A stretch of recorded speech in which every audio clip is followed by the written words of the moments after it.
Hello everybody, Lil Ninja here, and welcome back to another episode of Ninja's Empire.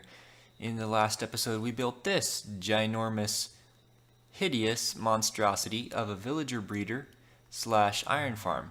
And it has been working really quite well, producing free iron and also tons of carrots apparently. But the reason we wanted villagers was to trade with them.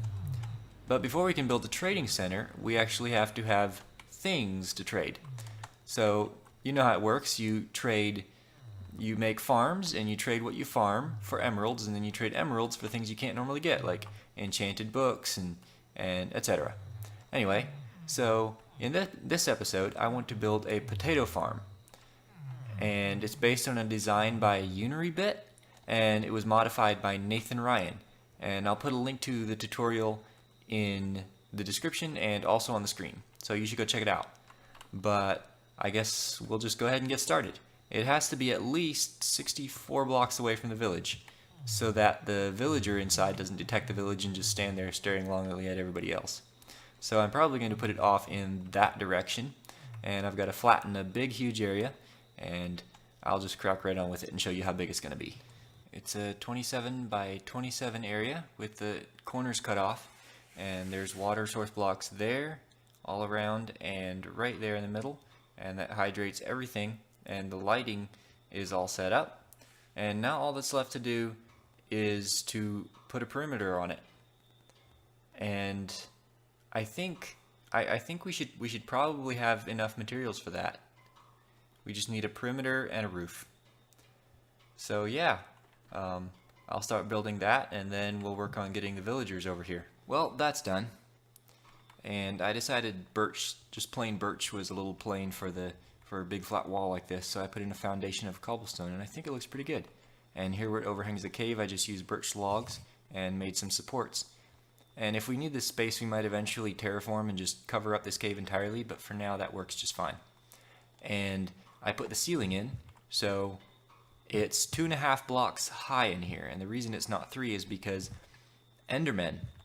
When Endermen teleport onto farmland, it turns it into a regular dirt block. So if they would teleport in and out of here, it could eventually leave, pockmarks all over of unfarmable land, and it would reduce the efficiency of the farm. And the reason it's not 2 blocks high is because the villagers are so tall that if it were 2 blocks high, they could not path over this carpet. That little step right there, they would get stuck on it, and they would just stand there trying to reach a block they couldn't actually reach. So now we need a villager with an empty inventory. And of course, I forgot to mention this part, the module, the thing that makes it all work. So how it works is this block right here has light level 7. So crops will always pop out of there whenever that gets a block update. Now, that means that the farming villager that's in here farming will always see that block is empty, and he'll always end up returning to the middle here, where we have a second villager with an empty inventory standing on this carpet. So the farming villager comes in here, plants a crop, and then he looks up and sees that villager with an empty inventory. And what he'll do is share his food. He'll throw some food at the hungry villager like this, but it will go into the water and straight down that hole where the fence gate is, and through a hopper chain out front to a storage system. And that is pretty much how the entire farm works. Now, the way that I will make sure that this villager has an empty inventory is that we know that the villagers from the villager breeder, if they have anything in their inventory, it's going to be carrots. So I'll bring a farmer over here, and I'll stick him in here and follow him around. And of course he'll notice the farmland and get straight to planting. And I'll follow him around and pick up the carrots until he stops planting, and I'll wait a little bit and just make sure he has an empty inventory. And when I know that he can't plant anymore, I'll just push him up this stairs and drop him in there and cover him up, put a nice little roof on his head. And then I'll bring a second farmer in and do the same thing. And once I know that he has no more carrots in his inventory, I'll give him potatoes. And that is what the farm will produce. Potatoes and only potatoes. And lots of potatoes. So I guess now it's time to get the first villager over here. Second try, we get a farmer. And he is going around planting the carrots that were in his inventory. And when I'm just going around picking them up like this, and when he stops planting for a while, I'll know he has no more carrots, and then I'll stick him up there and go get another one. And we've done it. He's in there, and he has an empty inventory. I'm certain of it. And now what we have to do is just cover him up and get our second villager in here and empty his inventory of carrots and then give him some potatoes.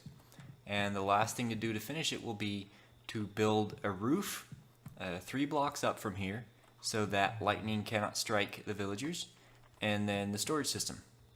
So I guess I'll run get the second villager. Alright, this is the second farmer. Actually, he's a fisherman, but he has a solid brown coat, so he will farm. And I just got done emptying his inventory, and now you can see this in action.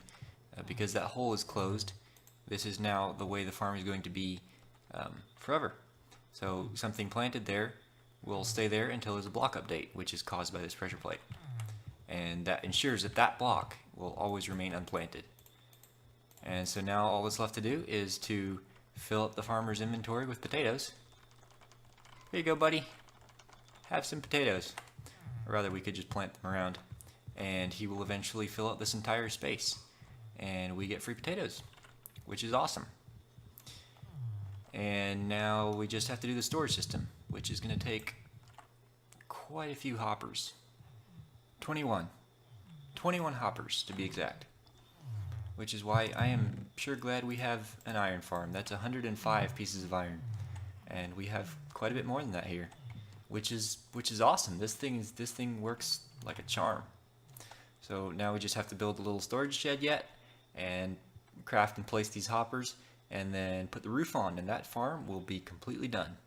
Okay, so I put the roof on, and I gave it a trim of cobblestone just so it wasn't all plain birch.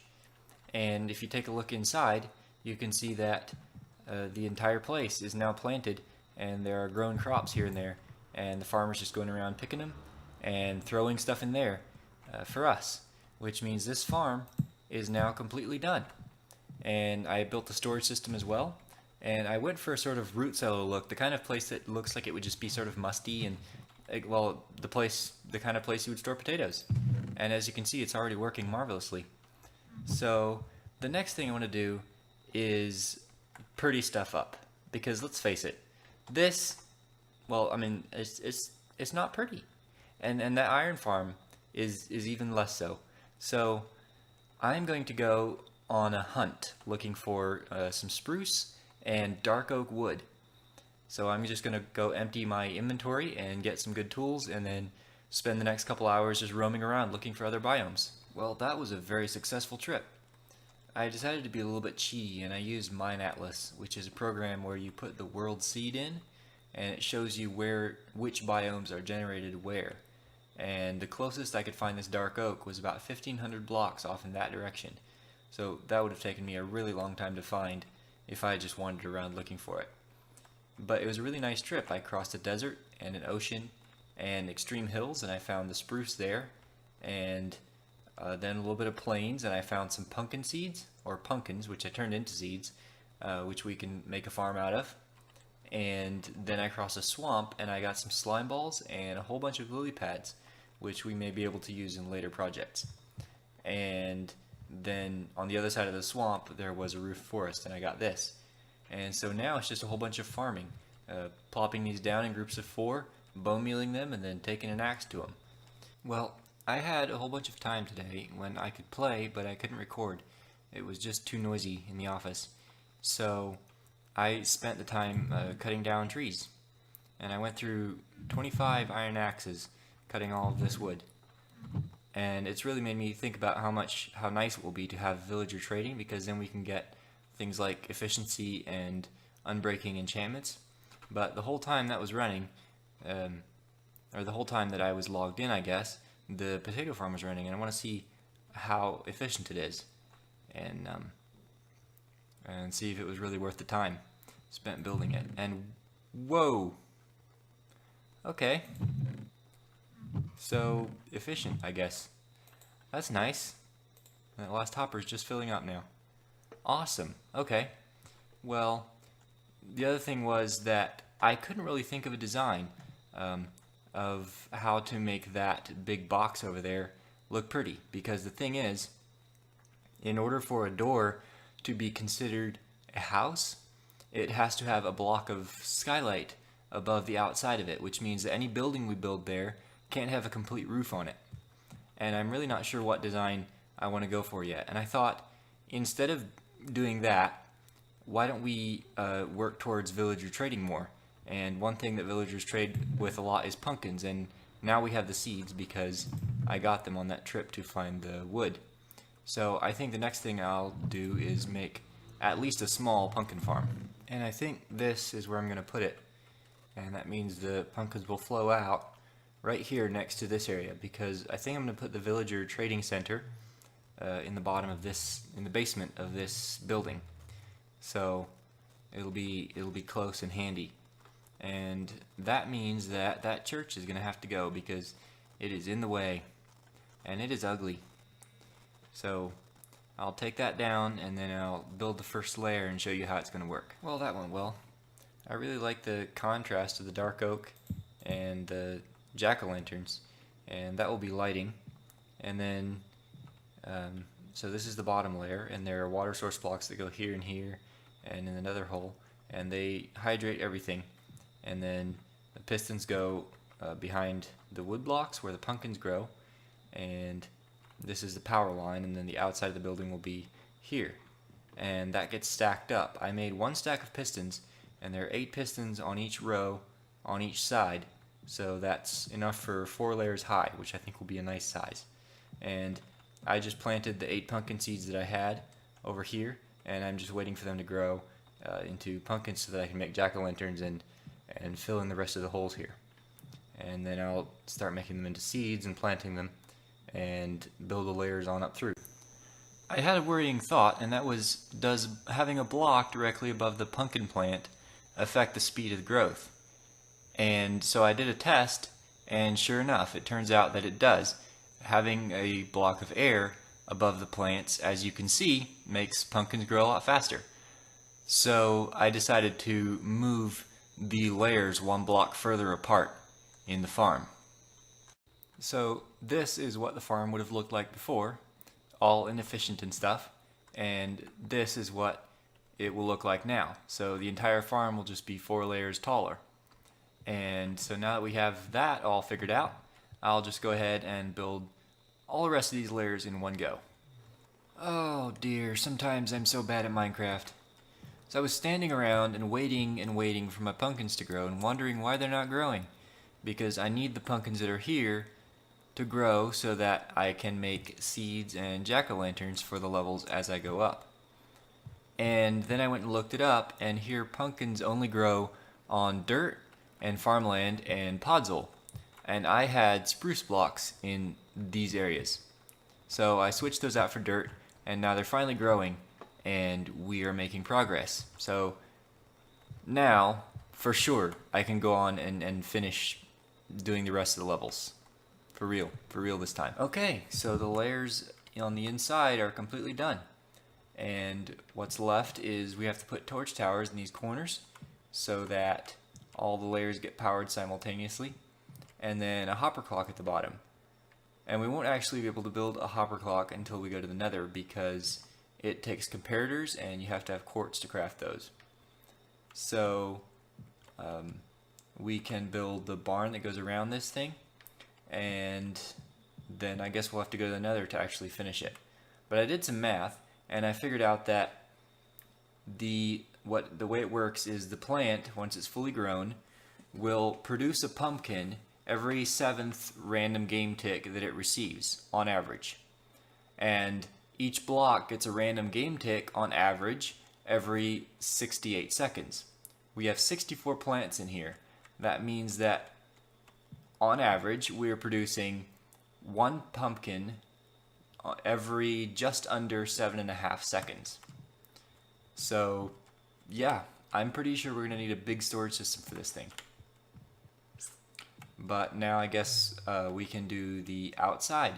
I want to build sort of like a barn-shaped roof, and I'll probably make it a little bit wider just because having it this tall and narrow will look really weird.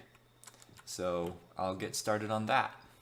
Right, so the torch towers are done, and I figured out how wide the building is going to be, and I came up with a sort of cool design that inset smooth sandstone and then the spruce logs and spruce.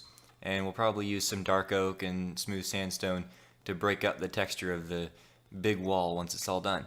But this house is going to have to go. It's right in the way. And I'll remove that and build the walls and then show you what the roof that I want looks like. Well, I built the front and it doesn't feel right. There's just something off about it, and I'm not quite sure what it is, but I think I'm going to try setting this wall back one block, so all the spruce would go back and then this beam would stick out and the wall would be flush with this sandstone. And I'll probably I'll just set this one back and see if it looks good, and if I like it, I'll do that on the sides as well, which will make the whole thing a little narrower, but the roof itself will stay this wide. I think that could work. Right, so that looks much better, and although it does look a little bland, and that ladder will be going, it'll look kind of like a big flat wall, but I'll put a sort of lean-to in this area, and make an item elevator, and have the storage system at ground level, and then I just have to go ahead and move the walls in on the sides and back, and build the rest of the roof, and that will be this thing completed. So I'll go right ahead and do that. Guys, I think my brain has just given out on me. I can't trust it anymore. I moved the wall in, that went fine, and I came up here to do the roof, to finish the rest of the roof. You see that block there?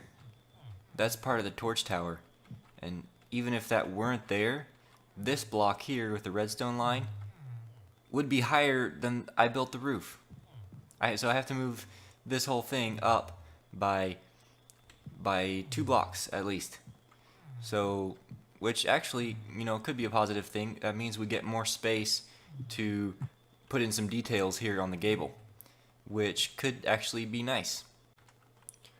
So I raised the roof, and I put the lean-to on the front, and I'm just not really feeling it. It doesn't fit really very well. So I might try changing the roof and making an A-frame with a gable at the end instead of a lean-to. I think that could look better. But no, it's not working. I can't get it to work. I'm just gonna scrap this roof idea and go for the more conventional A-frame style, and then our problem will be dealing with these big flat walls, but I think I have an idea that might work for that. So I'm just gonna tear this down and then raise the walls higher and make a normal, like a standard A-frame roof. The building itself is now finished, and it could use some details, perhaps some bushes and maybe fence posts and stuff like that. And this, now that I look at it, will probably have to be bigger to accommodate a bigger storage system. And that will be the farm done, bar 1 hopper clock. But that is going to have to wait for later, because we are all done for today. So thank you for watching. I hope you enjoyed it, and I will see you in the next one.